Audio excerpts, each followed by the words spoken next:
Welcome to The Explainer, everyone. Today, we're diving headfirst into the rich lore, the overwhelming military might, and some truly mind-bending theories surrounding the Quincy invasion in Bleach's thousand-year blood war. Honestly, if you thought you knew exactly where the line was drawn between the good guys and the bad guys in this universe, well, you might want to rethink everything. Let's jump right in. The Gote 13 died with the Quincy 1,000 years ago. Just think about the sheer weight of that statement for a second. This chilling quote from the Quincy emperor, Yawach, perfectly sets the stage for the absolute high-stakes brutality of the current invasion. This isn't just a sudden random battle, it's literally a 1,000-year-old execution being carried out in real time. Okay, let's dive into this. For hundreds of episodes, we've known Captain Commander Genryusai Shigekuni Yamamoto as the undisputed, undefeated powerhouse of the Soul Reapers. The guy is a living legend. Yet during the invasion of the Serete, he is effortlessly bisected, literally cut in two by Yawach. How does the strongest Soul Reaper just fall in a mere instant?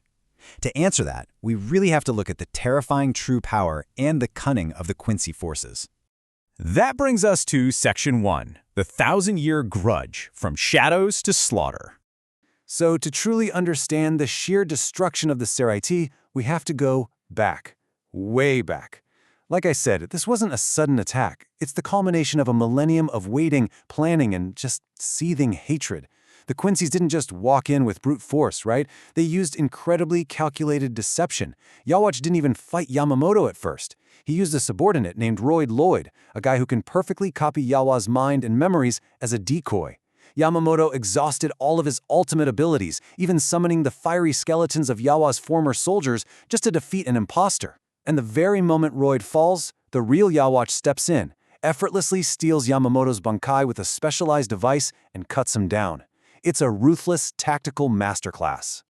Let's move to the timeline and see how this builds. 1,000 years ago, the Quincy operated in the human world under the Lichtreich, or Empire of Light. But after losing their war with the Soul Reapers, they didn't just die off. No, they fled to the absolute last place you'd expect, right under the Soul Reapers' noses.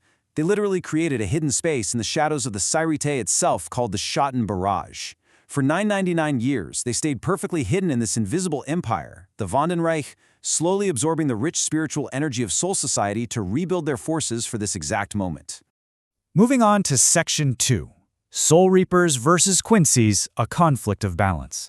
So why the bad blood? Why can't these two spiritually aware factions just, get along? It actually all comes down to a fundamental, philosophical, and purely functional difference in how they operate. Soul Reapers view hollows as corrupt spirits. When they strike a hollow with their Zanpakunto, they purify the soul and send it into the reincarnation cycle, which keeps the delicate balance of the universe in check.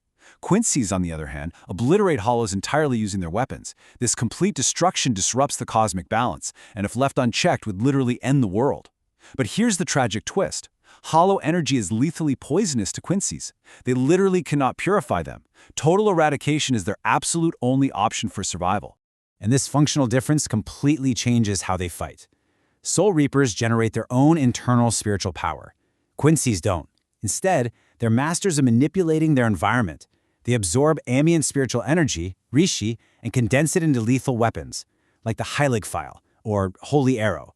They can fire off single devastating shots or just rain down absolute volleys of them. Now, what's really interesting about this slide is the Seele Schneider.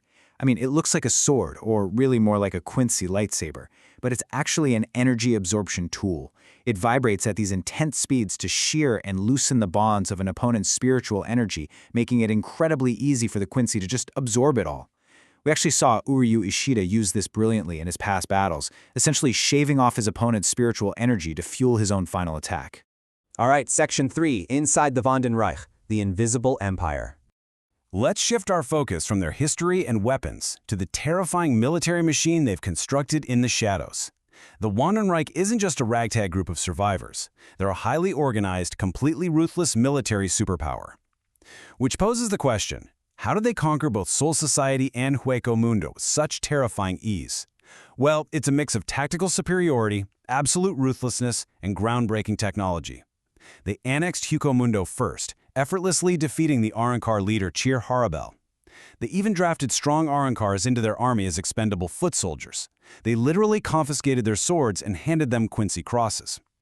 But their most devastating technological leap, without a doubt, is the medallion. This little palm-sized device completely changed the rules of engagement. When a Shinigami activates their ultimate weapon, their Bankai, any Quincy holding one of these medallions can instantly steal it and use it for themselves. And that right there is exactly why the Gote 13 were instantly crippled during the initial invasion. Their greatest weapons were turned right around into their greatest liabilities. And this brilliantly illustrates their military hierarchy, which is strictly enforced. At the very top sits Emperor Yawatch. Below him are the Stern Ritter, these elite knights granted a Schrift, which is a specific letter of the alphabet corresponding to a godlike power bestowed by Yawatch himself. Within them is the Schutzstaffel, Yawatch's personal elite guard. Then you've got the Jugdame, the hunting corps tasked with capturing Arankars, and finally, the Soldat, the base holy soldiers who, by the way, are still strong enough to effortlessly slaughter lower-ranked Soul Reapers. You see, the Quincies do not leave anything to chance. They run entirely on data and intelligence. Before they even attacked, they identified exactly 5 individuals, the Special War Powers, who possessed an unknown variable, capable of shifting the tide of the entire war. You've got Ichigo's latent potential, Kenpachi's monstrous fighting strength, Ichibei's ancient wisdom, Aizen's overwhelming spiritual pressure, and Urahara's unpredictable means.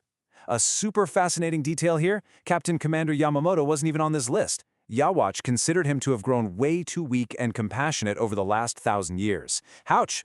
Which brings us to Section 4, the ultimate fan theory, recontextualizing the cosmos. Okay, now that we understand the Vandenreich, I really want to pivot into a fascinating corner of the fandom. Sourced directly from a brilliant Reddit analysis, there's this massive lore theory that completely flips the script on who the good guys and bad guys actually are. It asks a simple but reality-shattering question. What if we've been lied to? We're told Quincy attacks obliterate souls and disrupt the balance, right? But what if they don't obliterate souls at all? What if, instead, a Quincy arrow actually expedites a true final judgment, bypassing Soul Society entirely and sending the soul to a hidden, true heaven or hell? In this view, Soul Society isn't a heaven at all. It's just a purgatory filled with crime and war, and the Quincies are actually bypassing a completely broken system. Let's walk through the steps of this mind-bending theory together. Step 1. In the ancient past, the original god of the universe, the Soul King, created the first Shinigami to help him judge souls. Step 2. Those Shinigami got lazy and greedy. Instead of judging souls one by one, they invented an automated reincarnation cycle. And to keep that machine running, they violently overthrew and sealed away the Soul King, effectively using him as a living battery. Wild, right? Step 3. Anticipating this ultimate betrayal, the Soul King created Yawatch, the father of the Quincies, as an insurance policy and a failsafe for revenge. So, the crucial point is this. If this theory holds true, the original Shinigami are actually the main villains of the Bleach universe. They're usurpers who locked away their god for their own administrative convenience. And Yawatch? Well, his invasion of Soul Society isn't just some mindless slaughter or a generic villain's grab for power. It's a desperate, righteous crusade to free his father, the Soul King, and restore the original true order of the afterlife. It completely changes how you look at the whole thing, doesn't it? It leaves us with this incredibly provocative question to ponder. Are the Quincies actually the true balancers of the universe, and the Soul Reapers the real usurpers? When you look at the evidence, the hidden history, the stolen power, the tragic fate of the Soul King, it certainly makes you wonder who is actually fighting for justice in the 1,000-year blood war. I really hope this explainer sheds some light on the shadows of the Vandenreich for you. Keep questioning the lore, and we'll see you next time.